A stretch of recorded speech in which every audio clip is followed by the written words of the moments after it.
Hi, I'm the Recruiting Maven and welcome back to my channel.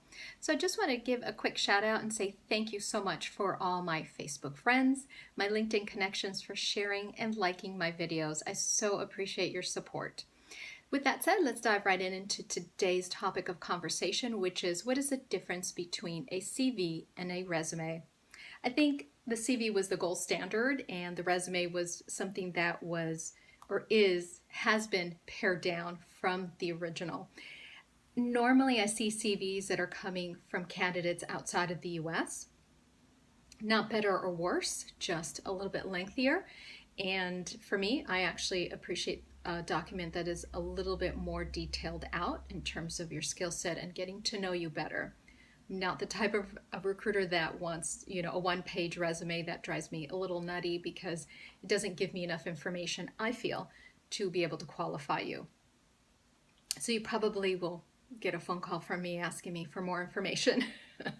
So with that said, let's dive right in. So a CV is really something that is more detailed out in terms of your education, any awards, any publications that you've been a part of, whether in a group or by yourself that you've published. Also, any honors that you have received as well. It also includes more details as to who you are, so where you've lived, how many family members you have, are you married, are you not married, do you have a couple of kids, that sort of thing, which I did a video on resume safety. I don't ever promote or condone somebody sharing that level of personal information because although it's already easy enough to find as it is, don't make it any easier for somebody else to find out your personal information, and certainly including children's information is a big no-no for me. But with that said, I do see all of that in a CV. A resume, again, it's more of a pared down documentation about your skill set, your employment history. I love those mission statements, but I never read them, by the way, folks, so just so that you know. We used to actually have hobbies listed on the resumes as well that I often see in a CV. Nowadays, I rarely come across anyone that lists that kind of information anymore.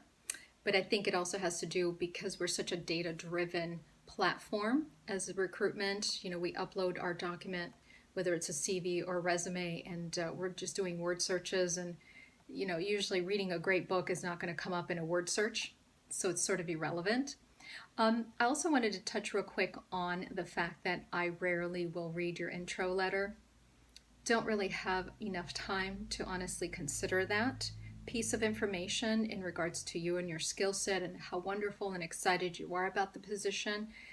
I don't have that. And when I do present you to my hiring manager, I will never use that piece of document that you provided me. It's not relevant. I will sit down with you and discuss maybe, go through a behavioral questionnaire. And that's certainly a piece of information that I do use and forward to that hiring manager. But, and of course that CV and resume, but I truly never have used that. Don't have a lot of time. And when you're dealing with a rec load of 20 to sometimes even 40 requisitions that I have to touch on a daily basis, I just don't have the time.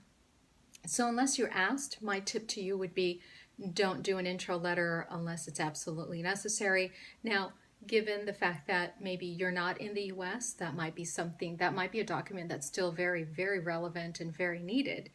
I know that some companies request that simply because they want to make sure that you're following instructions and that you can follow instructions, and they want to know how detail oriented you are, and that's how they normally use it when it is asked for. But typically it's not a point of consideration. I want to make sure that you do have the skill sets. If you're a Java developer, I want to make sure that you have Java in your stating as such that yes, I certainly developed in Java in my last position. So with that said, I so appreciate your time. I will link at the bottom some of my more relevant and more tips in regards to your career. I'd love to see you come back to the channel, and hopefully you're having a fabulous day. And I look forward to speaking to you at